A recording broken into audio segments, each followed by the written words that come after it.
Shalom, shalom. It is Monday, February the 10th, 2020. It is now the 16th day of the 11th year month. If you're new to my channel, my name is Daniel Lee. I live here in beautiful, today very rainy Juneau, Alaska. And my mission statement is very clear. I preach and teach the Hebrew Jewish roots of the Christian faith on my website, spiritandtorah.com. I exalt Yahshua, Jesus Christ of Nazareth. He is the only way, truth, and the life. I expose satanic pedophiles to investigative reporting on my YouTube channel. I've been doing this now for a year and a half. I provide satanic ritual abuse survivors a platform to speak out on. I protect the innocent children by virtue of these other things, and I lead a nightly Zoom room prayer meeting every single night. We pray for President Trump, this nation, other subscribers, each other, and we'll also be more than happy to pray for you. All right, so some of you have probably already seen this because this was a Q post from 2 days ago, February 8th. And but I want to start off by playing this. Q had commented and said, the bottom half was instructed 99% good. The first will send a shockwave. And this was an interview that Q posted with the judge and Lindsey Graham. And I want you guys to listen to this exchange here in case you haven't heard this yet. We're not going to live in a world where, as a Republican, you get investigated from the day you get sworn in. 3 years later, they're still coming after you. Here's what amazes me. The Russian investigation, what happened? Half the people behind the Russian investigation are going to go to jail, and Trump was cleared. Hopefully. Well, just hang tight. Okay. They come after Trump on Ukraine, and Biden blows up. So every time they throw a rock at Trump, they get hit. So here's what we should look at. Why did the State Department not act when they were told about the conflict of interest with Hunter Biden regarding the Ukraine, right? Right. Who is the whistleblower? Does he have contacts on Schiff's staff? Did Colonel Vindeman leak information to the whistleblower? Right. And as to the FISA warrant, how could you sign the warrant 4 times and not know the whole thing was off the rails? That's where I come in. Okay, so you're going to do something, because even the head of the FISA court said it was wrong. It was not predicated Stay on tuned. probable cause. You know the whole thing. So you're going to do something. You want to tell us what you're going to do? Yeah, I'm going to give a list of witnesses to the Department of Justice that I want to call. It's going to be the case agent. I want to find out how this thing got so screwed up. Why didn't they tell about the Russian source who said, you know, the dossier is not reliable? That's How right. could it be possible that it never goes up to the top? I want to know what Obama knew about this investigation. I want to call Rosenstein, Sally Yates, Comey and McCabe, and all the people who worked on this case to find out how it got so off the rails and make sure it never happens again. And I want to know who in the White House knew about this counterintelligence investigation against the Republican nominee. You and I both. Okay, so Q had posted that, and there you hear Lindsey Graham saying that half of these people are going to jail, and Q had said the bottom half was instructed 99% good. In other words, the average layman in the FBI and these other agencies, they're good people. They were just following orders, following instructions, or whatnot. They're 99% of them are good, but the half that Lindsey Graham's talking about, half of them are going to jail, are the upper echelons, are the people like Comey, Strzok, Yates, all these people that Lindsey Graham mentioned, Obama, that were involved in this corruption and this scandal and trying to unseat our president. And it says the first will send a shockwave. The first indictment, the first arrest will send shockwaves. So we know that President Trump just recently fired the Vindman brothers. He fired both of them. But there's been a new development that Q has posted as of today. And I'm going to talk about that. This is published by the Washington Examiner today. Bigger than Vindman, Trump scrubs 70 Obama holdovers from the NSC. President Trump is making good on his promise to drain the swamp and cut Obama-era holdovers from his staff, especially the critical and recently controversial National Security Council. Officials confirmed that Trump and National Security Advisor Robert O'Brien have cut 70 positions inherited from former President Barack Obama, who had fattened the staff to 200. Many were loners from other agencies and have been sent back. Others left government work. The NSC, which is the president's personal staff, was rocked when a whistleblower leveled charges that led to Trump's impeachment. Last week, one key official who testified against Trump at a House hearing on the Ukraine affair that led to impeachment was sent packing. Lieutenant Colonel Alexander Vindman was returned to the Pentagon. His twin brother, Lieutenant Colonel Yevgeny Vindman, was also given the boot. Trump had expressed displeasure that Alexander Vindman had testified against him when the Ukraine specialist said he did not like the phone conversation between the president and a newly elected president of Ukraine. So President Trump cleaning the swamp. Joe M. actually commented on this and said, as Q points out, instead of marching into office and raining fury on Obama holdovers, better to provide a false sense of security and allow them to show the country exactly where their loyalties lie. Hint, it's not the republic they pretend to serve. Drain the swamp. Check. Okay, so, and Q posted this. Let's see here. This was in a drop earlier today. See if I can find it. Yeah, he posted this link to that I'll put below the video about President Trump firing 70 Obama holdovers. And he says, we got what we needed. There is no step 5. In other words, after impeachment, the deep state doesn't have another step. They don't know what else to do. Thank you for playing Q. So President Trump is draining the swamp. He is serious about what's happening, and he's cleaning house. Now, the first drop that Q had posted today, this is from Kyle Griffin 1. Let me first read let me read the status he tweeted first. He said, Attorney General Barr has acknowledged for the first time that Rudy Giuliani has been giving the Justice Department information he collected in Ukraine, essentially bringing what was a stealth campaign into official government channels. And we know about this, right? I mean, Rudy Giuliani's been out there putting out one podcast after another, showing all the corruption of the deep state, particularly how the Bidens and others have been involved in the deep corruption of Ukraine. So Q, having posted this, that Rudy Giuliani is helping Barr in this investigation, he tweeted out, did Mueller open the door to Ukraine?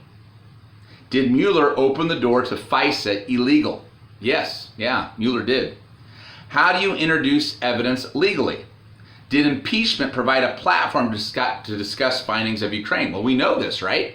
You know, Adam Schiff and these others were so stupid to bring up Ukraine, trying to get ahead of it in the Senate trial of the impeachment.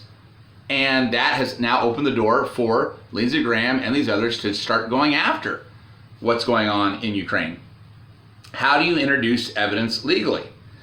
Did impeachment harm or help POTUS in terms of the public? Well, it obviously helped. His poll numbers are up. People are disgusted with the Democrats. I played last week how after the State of the Union address, there were so many Democrats calling in to C-SPAN saying that they're never going to vote Democrat again. How do you introduce the Democrats to high crimes, corruption to the public? Why did POTUS remove Hussein holdovers from the NSC? Do you really believe that POTUS and team trusted Hussein holdovers to remain within the admin and work to enact POTUS's agenda without bias or confrontation? Of course not. How do you awaken the induced coma public fake news control from their long sleep? Sometimes allowing your enemies to openly attack logical thinking. In other words, President Trump could have removed all of these Obama holdovers, including the Vindman brothers, long ago, but he didn't. He didn't. He allowed the Vindman brothers to make these accusations. He allowed this whole impeachment hoax to go forward because it has served to open up the eyes of the American people. It has served to show the American people who these people are now. And now that a lot of the American people are waking up, they are seeing what's going on, now President Trump is, firing these people and removing them. Okay, so what else do I want to talk about here?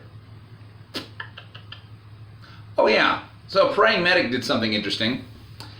He said, I received a reply from the FBI on my FOIA request. They could not confirm the so-called FBI intelligence bulletin about conspiracies.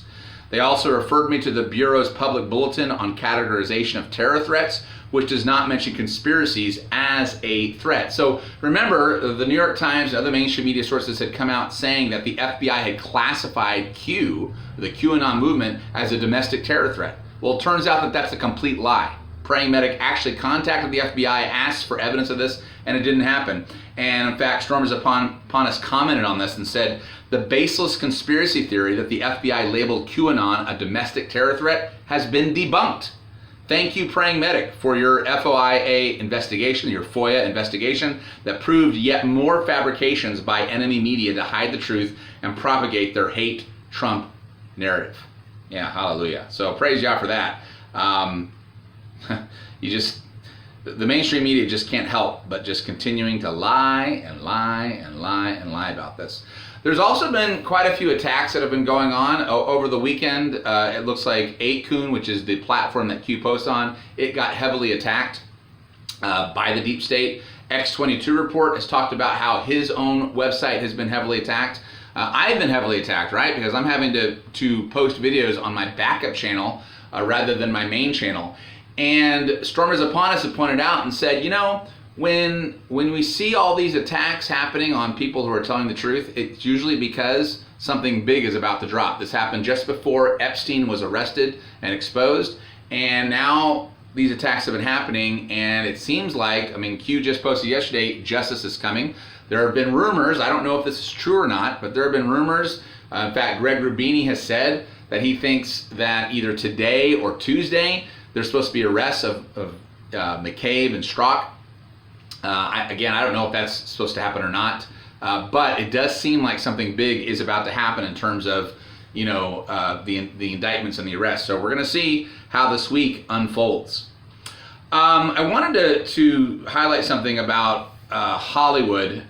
You know, we all know about the satanic pedophilia going on in Hollywood. At least you should if you've been watching this channel for any length of time. But I don't think some of us are aware of how far back this goes. There's an article here that I'm going to post below the video. It's called Hollywood Sex Abuse is a Century Old. Charlie Chaplin raped kids and he's hailed as a hero. As the curtain gets pulled back and the predators in Hollywood scatter like cockroaches, every new finding leads to more questions. As the Harvey Weinstein scandal snowballed into Hollywood pedogate, Americans are finding out that children have long been the prey of Tinseltown's elite. But how far back does this depraved madness go? According to many horrifying cases over the 20th century, the answer to that question is at least 100 years. Hollywood's proclivity for underage sex dates back ages. If he were alive, you could just ask Charlie Chaplin.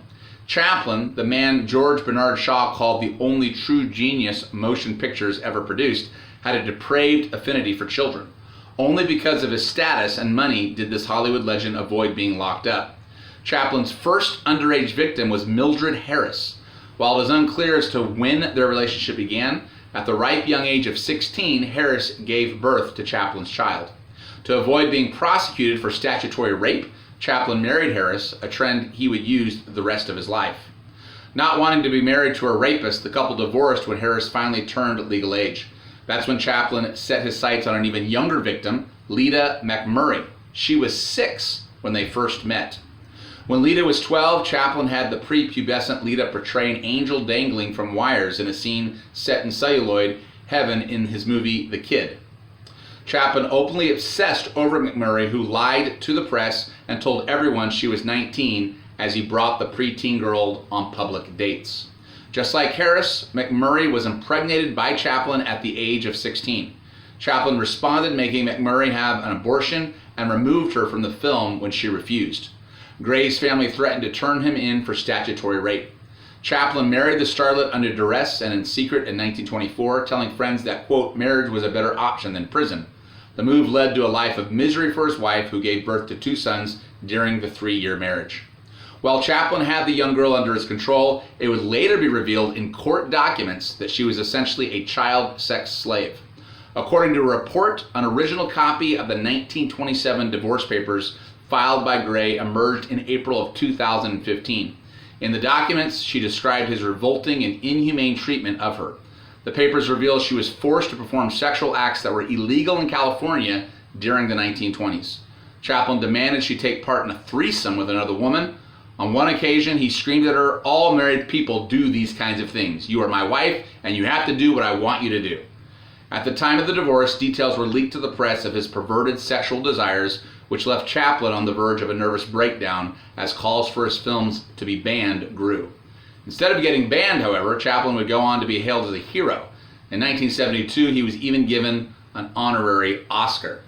This article goes on and on. I'll let you guys continue to read this. But again, just showing that as far back as Charlie Chaplin, 100 years ago, we had the satanic pedophilia going on in Hollywood. And I want to conclude with this tweet from Storm is Upon Us. He said, "To every swamp beast, Peterwood entertainer, DC stooge, or deep state lackey, be warned.